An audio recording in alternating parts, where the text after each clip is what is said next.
Gate में एक बार question आया था कि फ्रिक्शन सर्कल का रेडियस जो है किस चीज पे डिपेंड करता है। इवन ईएससी में भी आया था 1 मार्क्स क्वेश्चन। ठीक है, तो फ्रिक्शन सर्कल कहीं पढ़ाया ही नहीं जाता है। अब पढ़ाया ही नहीं जाता है तो लोग इंटरव्यूज में कहीं पूछ दिया जाए, अगर बोल दो design is my favourite subject, तो डिजाइन के अंदर 4 सब्जेक्ट आता है। ठीक है, तो हालांकि कम चांसेस है पूछेगा, फिर भी सेफ्टी हर तरफ से रखना चाहिए। ठीक है, अब फ्रिक्शन सर्कल कुछ है नहीं इसका। देखो, ये शाफ्ट था, यानी जर्नल था। शाफ्ट और जर्नल एक ही चीज है। ये क्या है? बियरिंग।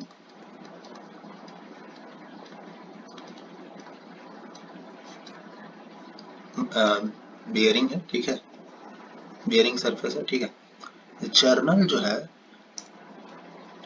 अब जर्नल यानी शाफ्ट, शाफ्ट जो है वो रोटेट हो रहा है, रोटेट हो रहा है। तो इस बियरिंग के ऊपर, बियरिंग के सरफेस के ऊपर वो क्लाइंब करना चाह रहा है। मतलब किसी रोटेटिंग एलिमेंट को, तुम इसको ऐसे समझो कि साइकिल का चक्का को हम लोग ऐसे इस तरह के कर्वेचर में रख देंगे तो ये ऊपर उठना चाहेगा कि नहीं? ठीक है ना, वही चीज है। जब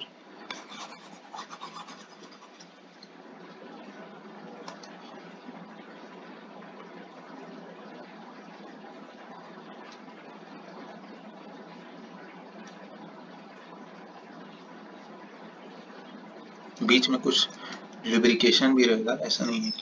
ठीक है, तो जब ये क्लाइंब करेगा, ठीक है, तो इसमें जो फ्रिक्शन होगा, ठीक है, मान लेते हैं अभी जो है मेटल टू मेटल कांटेक्ट हटा नहीं है। ठीक है, अभी लुब्रिकेशन जो है, अभी speed of the shaft is not enough कि उसमें थिक फिल्म लुब्रिकेशन आ सके। ठीक है, थिन फिल्म लुब्रिकेशन ही है, मतलब मेटल टू मेटल कांटेक्ट ही है।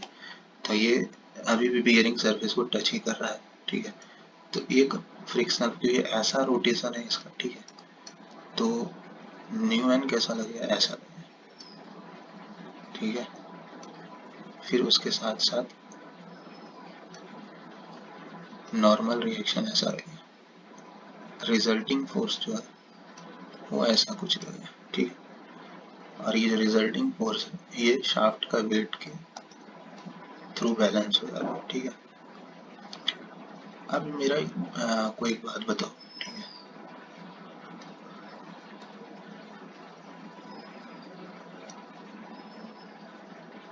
जब ये जर्नल जो है बियरिंग सरफेस पे क्लाइंब कर रहा था, तो इसको क्लाइंब करने में सहायता कोई किया?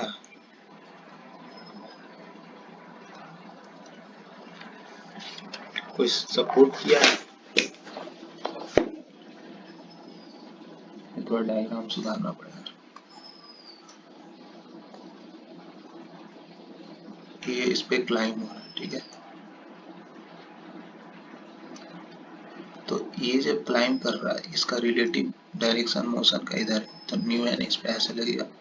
ठीक है, वेट नॉर्मल ऐसे लगा, रिजल्टिंग फोर्स ऐसे लगा। ठीक है, जो कि वेट ऑफ द जर्नल से बैलेंस हो गया। ठीक है, अब ये जो आर है, ठीक है, ये आर जो है इस शाफ्ट के या जर्नल के सेंटर से कुछ डिस्टेंस पे मान लेते हैं, और डिस्टेंस एक्स है। ठीक है, अब ये आर इंटू एक्स, ये जो टॉर्क है, it is trying to rotate the shaft or rotate the journal in opposite sense। तो ये पावर का लॉस कर रहा है शाफ्ट में। पावर, जितना पावर जो पहुंचाना है शाफ्ट को एक पॉइंट से दूसरे पॉइंट, एक शाफ्ट का काम क्या है? पावर ट्रांसमिशन का, पावर का लॉस कर रहा है। ठीक है,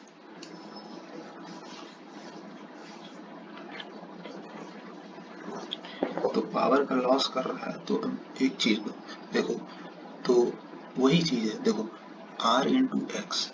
ठीक है, अच्छा, आर मान लेते हैं कि जर्नल का रेडियस है। ठीक है, ये जर्नल है, हमारा शाफ्ट है, इसका रेडियस आर है।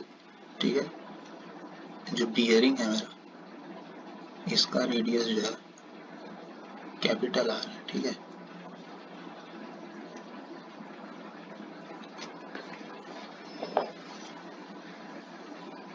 ठीक है, हालांकि उसका कोई काम नहीं है। ठीक है, अब बियरिंग का रेडियस का कोई काम नहीं, फालतू का कंफ्यूजन नहीं करना है। ठीक है, तो अब खुद सोचो कि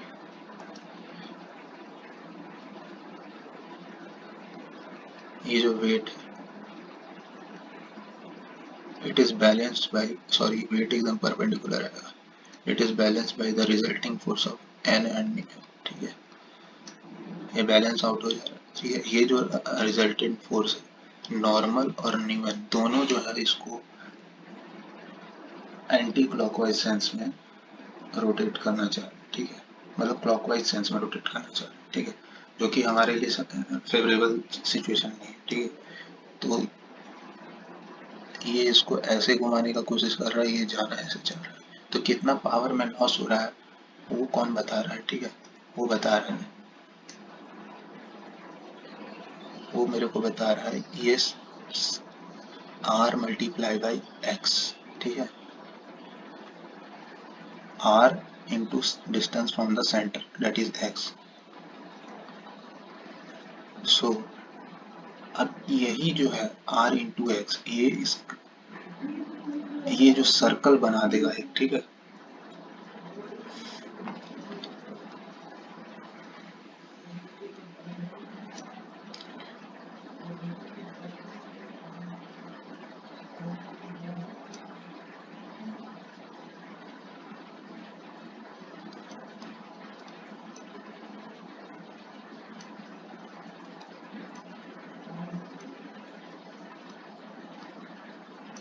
ठीक है, ये एक्स डिस्टेंस है। ठीक है, इसके सेंटर से, जर्नल के सेंटर से। ठीक है, जर्नल का रेडियस स्मॉल आर है। ठीक है, ये जो डिस्टेंस एक्स है अभी इस पॉइंट पे, ठीक है, ऐसे करते कर करके ये एक सर्कल बना देगा। ठीक है, इसी को कहते हैं फ्रिक्शन सर्कल। ठीक है, अब फ्रिक्शन सर्कल जितना बड़ा बन रहा है, समझो कि उतना लॉस हो रहा है, उतना टॉर्क में लॉस हो रहा है। ठीक है, तो बेसिकली तो वही चीज है, व्हाट इज फ्रिक्शन सर्कल। अगर अब हम लोग जो है एक्स को रेडियस मान के और सेंटर ऑफ जर्नल को सेंटर मान के एक सर्कल खींचते हैं, तो वो जो सर्कल होता है वो फ्रिक्शन सर्कल होता है। फ्रिक्शन सर्कल क्या बता रहा है, कितना पावर में लॉस हो रहा है मेरा। ठीक है, शाफ्ट के पावर में कितना लॉस हो जा रहा है। भाई हमको ये तो जानना पड़ेगा कि हम कोई चीज डिजाइन कर रहे हैं, शाफ्ट बनाए हैं किसी पर्पस के लिए, तो कितना एफिशिएंटली जो है एफिशिएंसी से पावर एक जगह से दूसरी जगह भेज पा रहा है। ठीक है, पता चला कुछ लॉस शुरू में ही हो गया, तो फ्रिक्शन सर्कल का एरिया बता रहा है, फ्रिक्शन सर्कल जितना बड़ा उतना ज्यादा लॉस, जितना कम उतना कम लॉस। ठीक है, फ्रिक्शन सर्कल का रेडियस भी वही चीज बता रहा है। ठीक है, तो अब जरा फ्रिक्शन सर्कल, ये एक ट्रायंगल बन रहा है ना, इसको बाहर लेते हैं। ठीक है, ये आर और न्यू एन के बीच का जो एंगल है इसको फाई के friction angle, basics of mechanics, ये एंगल भी फाई होगा।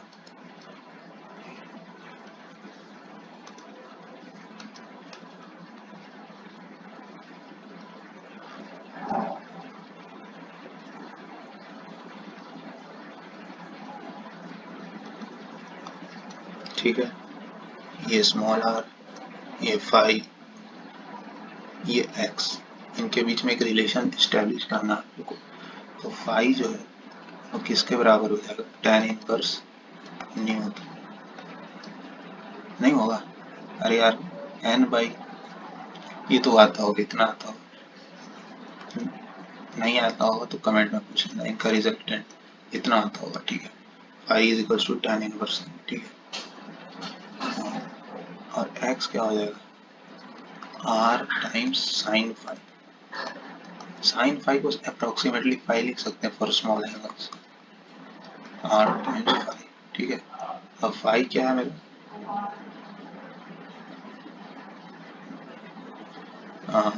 साइन फाई को हम लोग अप्रोक्सीमेशन करके tan फाई लिख सकते हैं, सॉरी।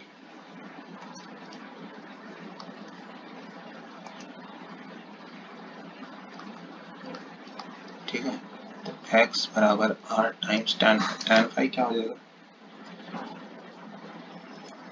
इस ट्रायंगल से मेरे को tan phi पता लग जाएगा कितना होगा। अच्छा सॉरी, देखो tan phi को जो है हम लोग x times r tan phi, tan phi को हम लोग क्या लिख सकते हैं, न्यू लिख सकते हैं, ठीक है, समझे। x बराबर r sin phi, sin phi को tan phi लिख सकते हैं for small angles.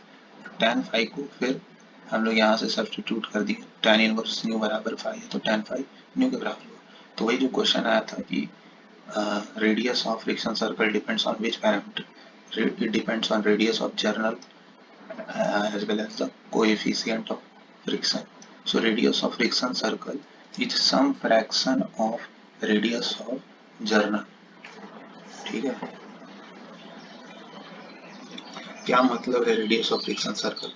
Friction circle अगर हम बना रहे हैं, ठीक है, तो जितना बड़ा मेरे किसी भी इंस्टेंट पे जितना बड़ा फ्रिक्शन सर्कल बन रहा है वो उतना पावर लॉस को बता रहा है, ठीक है। आपने क्लॉकवाइज टॉर्क दिया है जनरल रोटेट करने, लेकिन ये नॉर्मल ऑफ फ्रिक्शन जो है it is applying anti clockwise torque, ठीक है। If you want to rotate this general then you need to apply an opposite torque in order to overcome friction, ठीक है। मतलब हम जितना जो टॉर्क में लॉस हो रहा है उससे ज्यादा हमको टॉर्क देना पड़ेगा, ठीक है, नहीं तो पता चला उल्टा, ठीक है। तो ये और दूसरी चीज लॉस, लॉस को बता रहा है, एक बड़ा फैक्टर बता रहा है, ठीक है, क्योंकि शाफ्ट का काम ही है एक जगह से पावर को उठाना दूसरी जगह पावर पे। अभी इनिशियल पॉइंट में ही पावर का लॉस हो रहा है या वही चीज हो रहा है या फाइनल पॉइंट पे पावर का लॉस हो रहा है, तो एफिशिएंसी कितना है शाफ्ट का वो सब पता लगाने में मदद करेगा। तो r into f is the loss due to friction, ठीक है, और जितना बड़ा ये एक्स होगा उतना ज्यादा टॉर्क लगाना पड़ेगा टू ओवरकम फ्रिक्शन, ठीक है। इंजीनियरिंग मैकेनिक्स में हम लोग जो है मोमेंट किस पॉइंट के अबाउट लेते हैं, जनरली इस पॉइंट के अबाउट लेते हैं, ठीक है।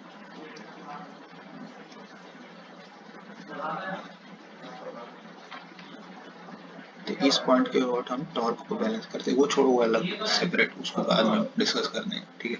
इतना फ्रिक्शन सर्कल कर रही है।